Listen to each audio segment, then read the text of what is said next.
খেলা কিন্তু এখনো শেষ হয়নি, ওরা বহু খেলা দেখানো বাকি আছে। 2011-তে যেমন বুদ্ধবাবু হেরেছিলেন যাদবপুরে, উনি এবার ভবানীপুর থেকেও হারবে। শুভেন্দুবাবু যখন বলে আমাদের রক্ত গরম হয়ে যায়, এই পুরো সিস্টেমটা ওদের পিছনে দাঁড়িয়ে আছে। আর এই সিস্টেমটা যদি পিছন থেকে চলে যায়, আমরা সম্পূর্ণভাবে ওদের সঙ্গে লড়াই করতে প্রস্তুত।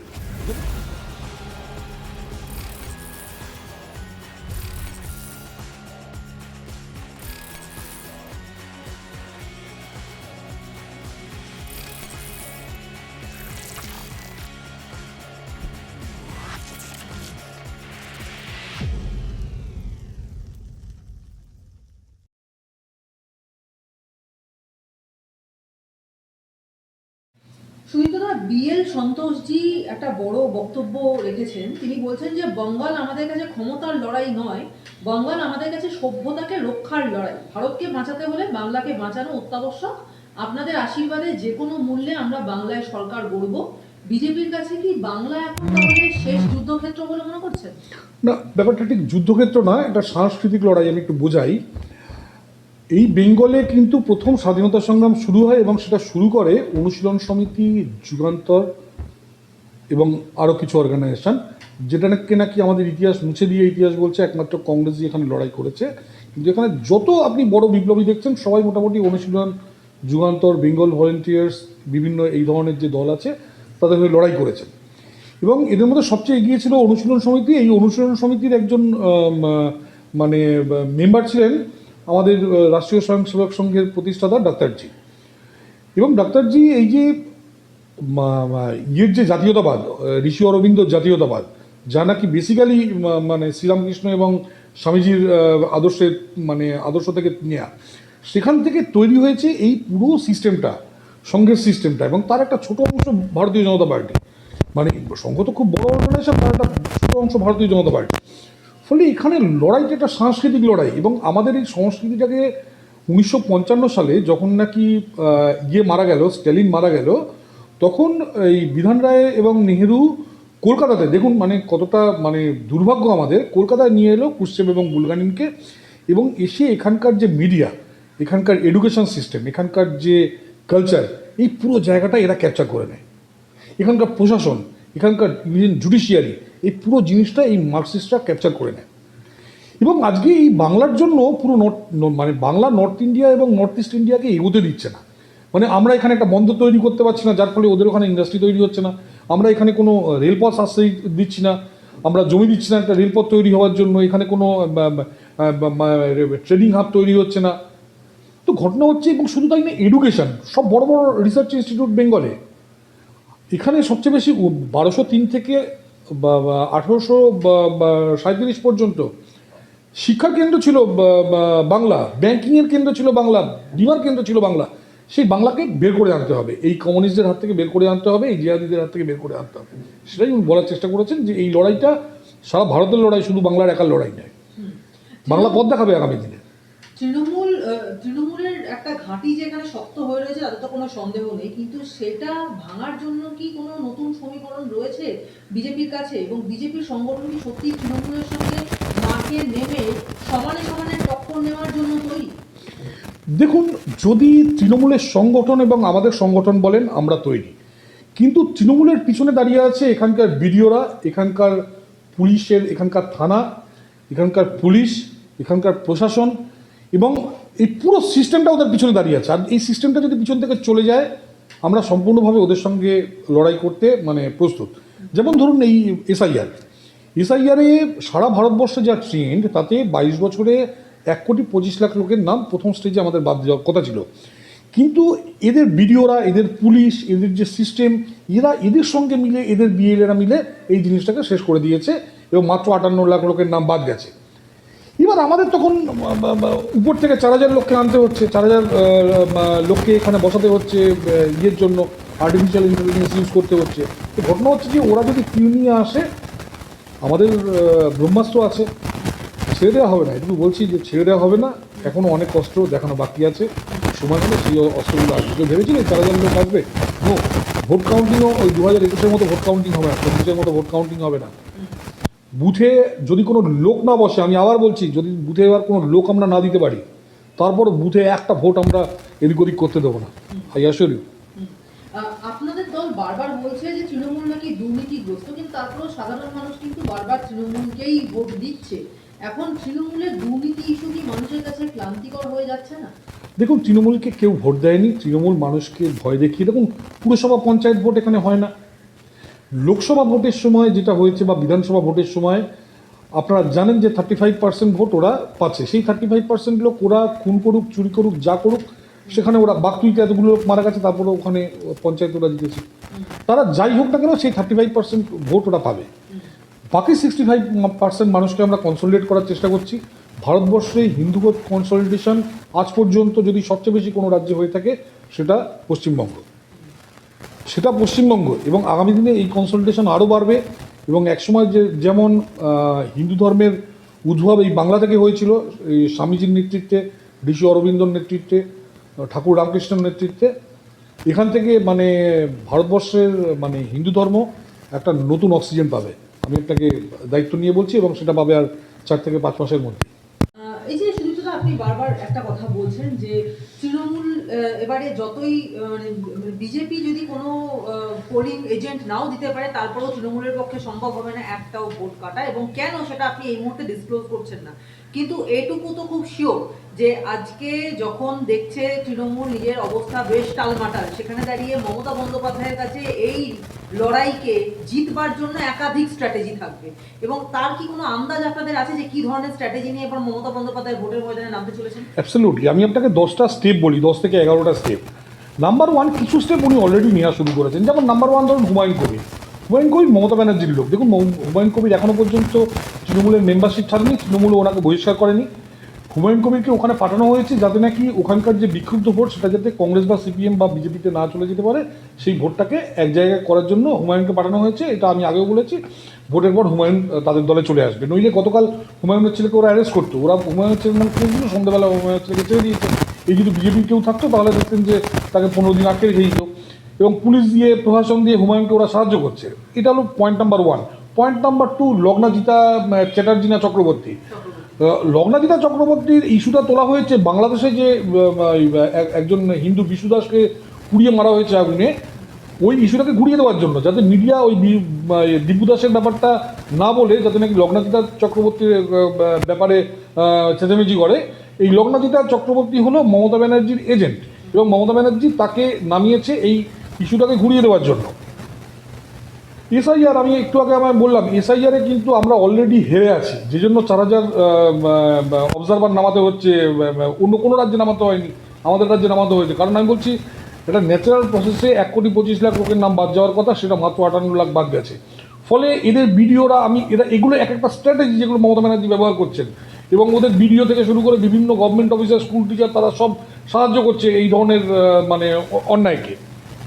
Number 4, CPM. ধরুন আমি দমদমে বসে আছি, দমদমের যে কোনো লোককে জিজ্ঞেস করুন, ব্রাত্য বসু হারবে, এটা 4 নম্বর স্ট্র্যাটেজি বলছি। কিন্তু মমতা ব্যানার্জি কী করবেন, উনি মীনাক্ষী মুখার্জি বা ধরুন শতরূপ, কাউকে এই দমদমে দাঁড় করিয়ে দেবেন। এরকম প্রায় গোটা 30 সিট ওনার মানে করা আছে, যেখানে ধরুন বাঙালরা আছে, যেখানে পুরনো সিপিএমের ক্যাডার আছে। লাস্ট মোমেন্টে এইরকম একজনকে যদি দাঁড় করিয়ে দেয়, তখন যেটা হবে, এই যে বিক্ষুব্ধ ভোট, সেটা যদি, যেটা নাকি আসার কথা ছিল বিজেপিতে, সেটা সিপিএমে, যেটা গতবার সুজন চক্রবর্তী দমদমে করেছিল। তো এইরকম গোটা 30 সিট, এটা একটা টার্গেট আছে, যেটা নাকি সিপিএমের ওই সেলিমকে বলে দেবে যে সেলিম ভাই, আপনি এই 30টা সিটে এই লোকগুলোকে দিন, যাতে আমাদের 30টা সিটেরা জেতাতে পারে আর কি। নকশাল মিডিয়া, এখানকার এই মিডিয়া, এরা কিন্তু আজকের দিনে বড় বড় যত মিডিয়া হাউস আছে, they are controlled by Dipankar Bhattacharya, CPIML. এবং এরা কিন্তু কখনো চাইবে না যে মানে জাতীয়তাবাদী কোনো দল পশ্চিমবঙ্গে আসুক। এরা আগামী কমাস ভীষণভাবে আমাদের বিরুদ্ধে প্রচার করবে এবং মানুষকে মিসলিড করবে।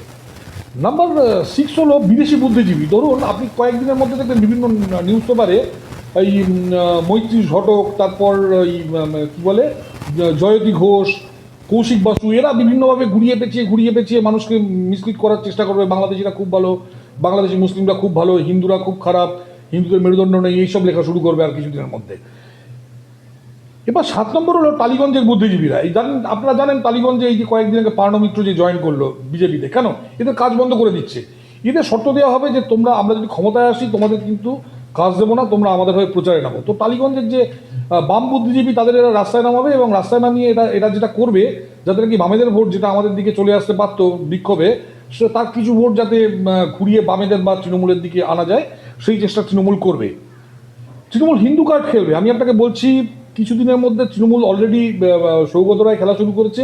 ওরা কিছু একটা আশ্বিনের হিন্দু কার্ড লোকানো আছে, হিন্দু কার্ডটা কিছুদিনের মধ্যে তৃণমূল বের করবে। কংগ্রেসের সঙ্গে কিন্তু কংগ্রেসের একটা গ্রুপ, মানে অধীর চৌধুরীর অ্যান্টি গ্রুপ, তারা কিন্তু চেষ্টা করছে মমতা ব্যানার্জির সঙ্গে হাত মিলিয়ে এমএলএ হওয়ার। এবং তাতে কি হবে, কিছু মুসলিম ভোট যেটা চলে যাচ্ছিল তৃণমূলের থেকে, তারা আবার ফিরে আসবে। যে জন্য আপনি দেখবেন হুমায়ুন, একটু আগে আমি বললাম যে হুমায়ুন মমতা ব্যানার্জির লোক, কিন্তু হুমায়ুন দেখবেন মমতা ব্যানার্জি বা ইয়েদের তৃণমূলকে যা আক্রমণ করে, গতকাল তার থেকে বেশি আক্রমণ করেছে অধীর রঞ্জন চৌধুরীকে। কারণ অধীর রঞ্জন চৌধুরী বলেছে আমি মমতা ব্যানার্জির সঙ্গে হাত মেলাবো না। ফলে কংগ্রেস কিন্তু একটা তুরুপের তার তৃণমূলের কাছে লাস্ট মোমেন্টে হাত মিলিয়ে এই পুরো মুসলিম ভোটটা একসঙ্গে যাতে করা যায়। আর নেক্সট হচ্ছে আইএএস আইপিএস এবং WBCS-দের একটা বড় অংশকে এরা কিন্তু তৃণমূল কাজে লাগাবে। আমি বলছি, মানে ধরুন এবার আমরা যেটা এস্টিমেট করছি 170 থেকে 80টা সিট আমাদের জেতার কথা, কিন্তু 30 থেকে 40টা সিট এইরকম 10-12টা স্ট্র্যাটেজিতে কিন্তু এরা ঘুরিয়ে দিতে পারে। এবং এছাড়াও বহু চমক ইয়ে আছে, লাস্টে হয়তো ট্যাগ ভেঙে গেল, মাথা ফেটে গেল, এইরকম বিভিন্ন চমক তো আছেই, যেগুলো আমরা জানি না, মানে আইপ্যাক হয়তো লাস্ট মোমেন্টে বলবে।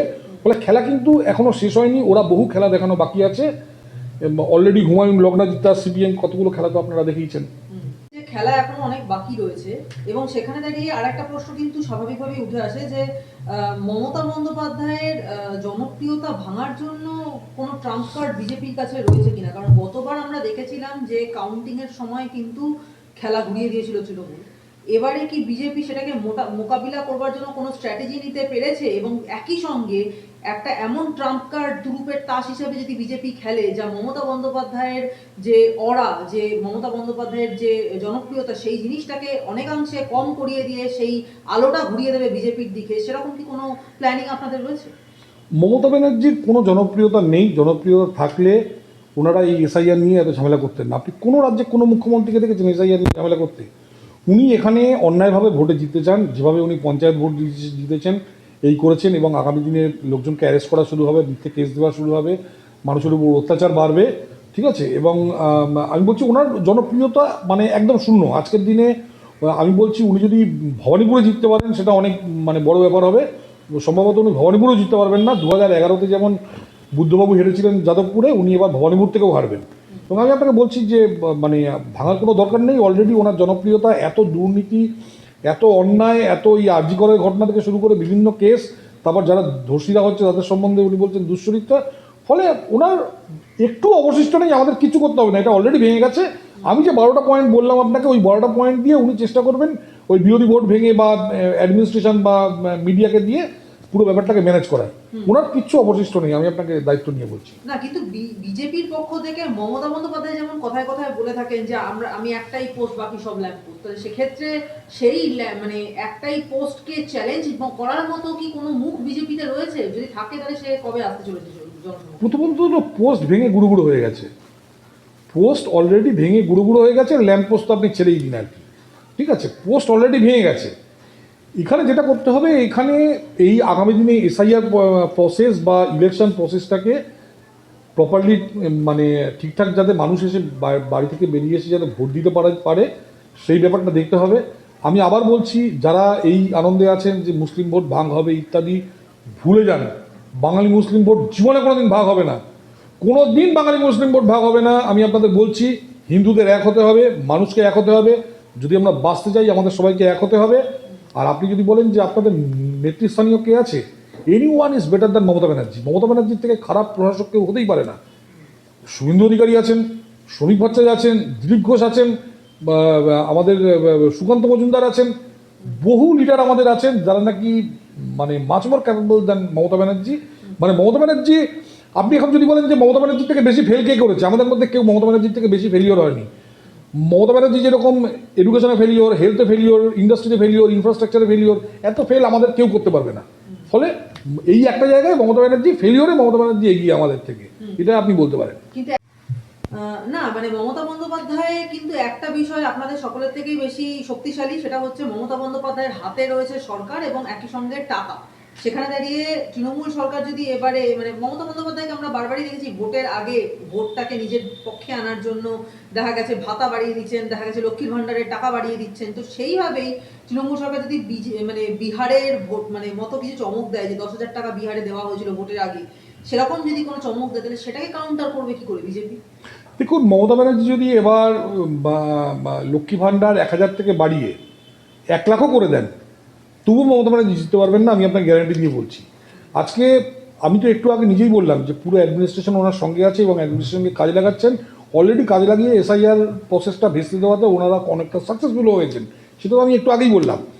কিন্তু এবছর এই যে গত 5 বছর যারা 50 লাখ ছেলেমেয়ে যারা মাধ্যমিক পাস করলো বা হায়ার সেকেন্ডারি পাস করলো, তারা যে চাকরি পায়নি, গত 5 বছর ধরুন এই যে আপনি চারিদিকে দেখুন রাস্তা খুঁড়ে রেখে দিয়েছে, রাস্তাটা খুঁড়ে সেই রাস্তাকে আর মানে শেষ করতে পারছে না। কেন পারছে না? কারণ কন্ট্রাক্টররা কেউ টাকা পায়নি, সেই টাকা অন্যদিকে ঘুরিয়ে দেওয়া হচ্ছে। এখানে ল অ্যান্ড অর্ডার ভেঙে পড়েছে। এখানে দুধের গাই হলে তাদের জন্য কোনো ল অ্যান্ড অর্ডার কাজ করে না।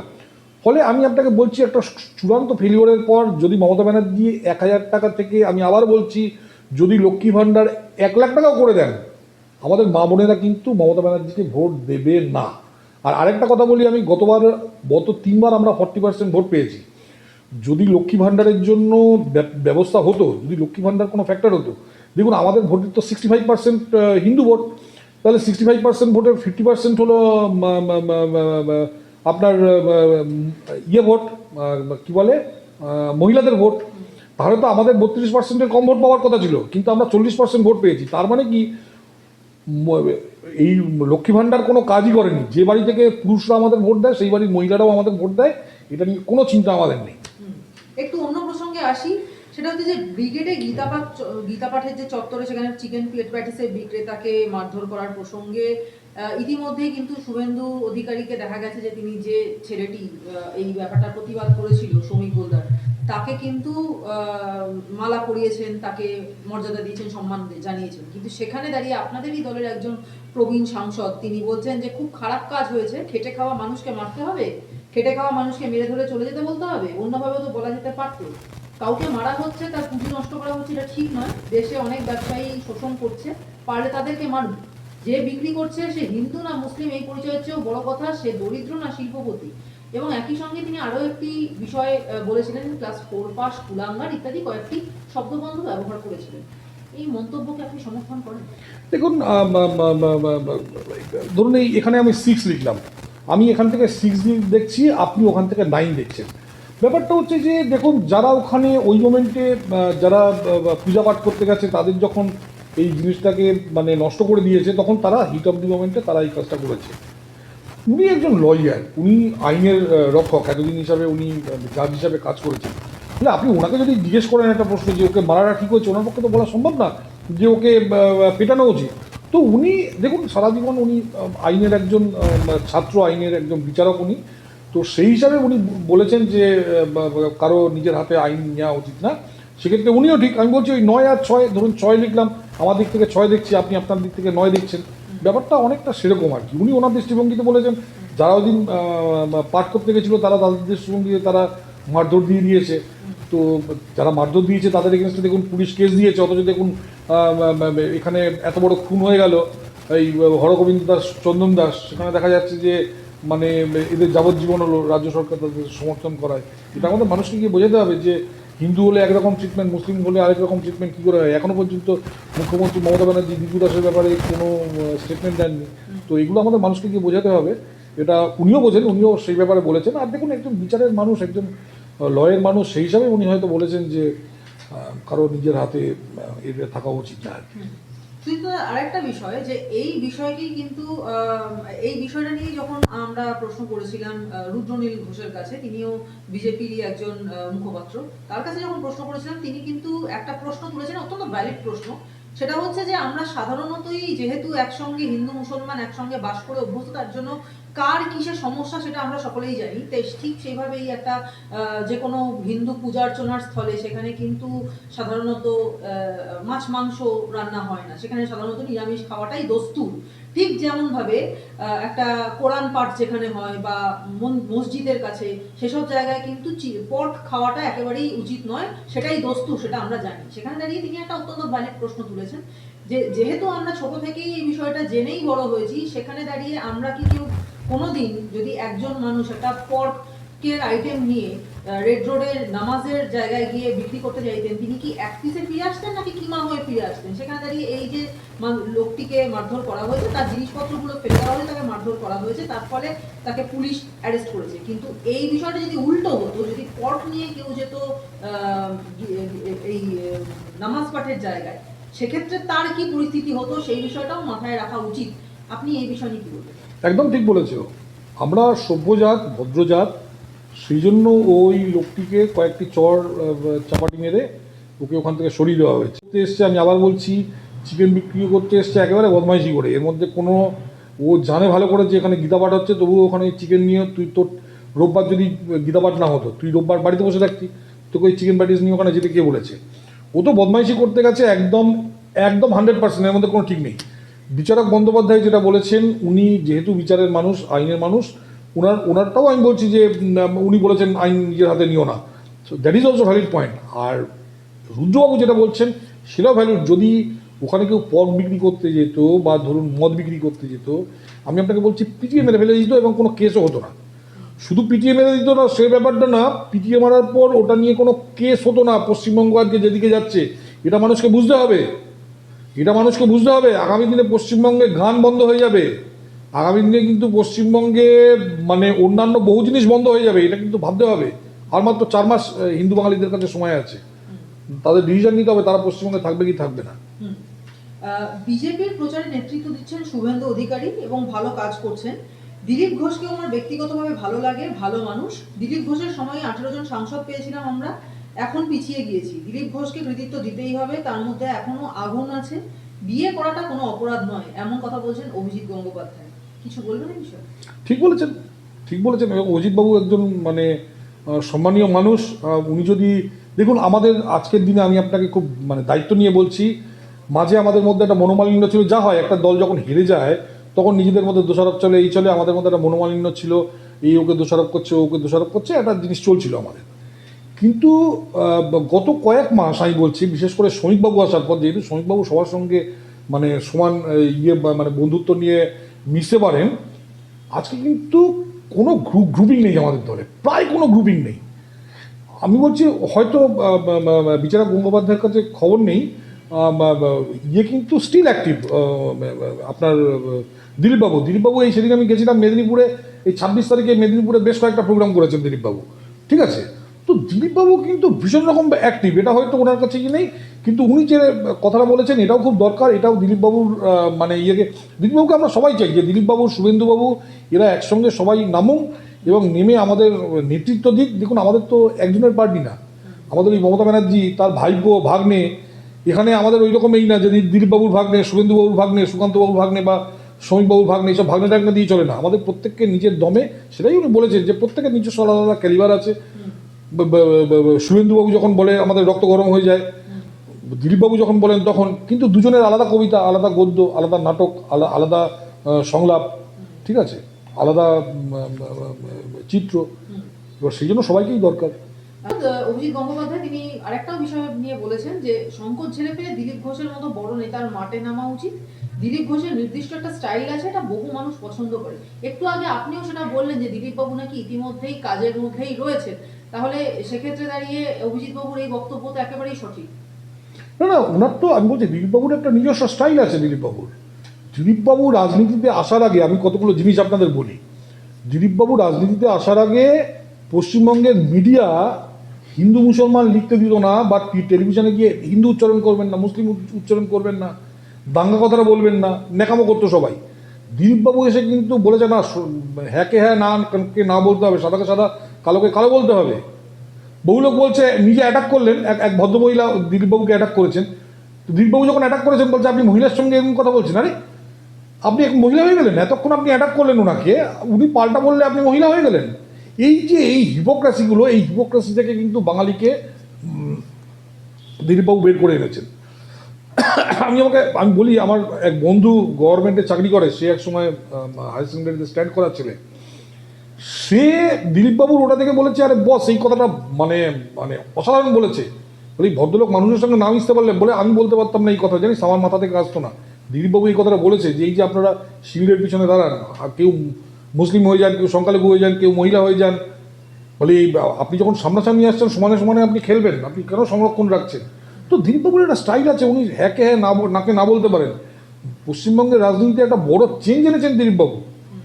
এবং দিলীপবাবু দেখুন, সুকান্তবাবুকে প্রপোজ করেছেন দিলীপবাবু, শুভেন্দুবাবু এসছেন দিলীপবাবুর নেতৃত্বে, ঠিক আছে, দিলীপবাবুর সঙ্গে বহুদিন কাজ করেছেন শ্রমিকবাবু।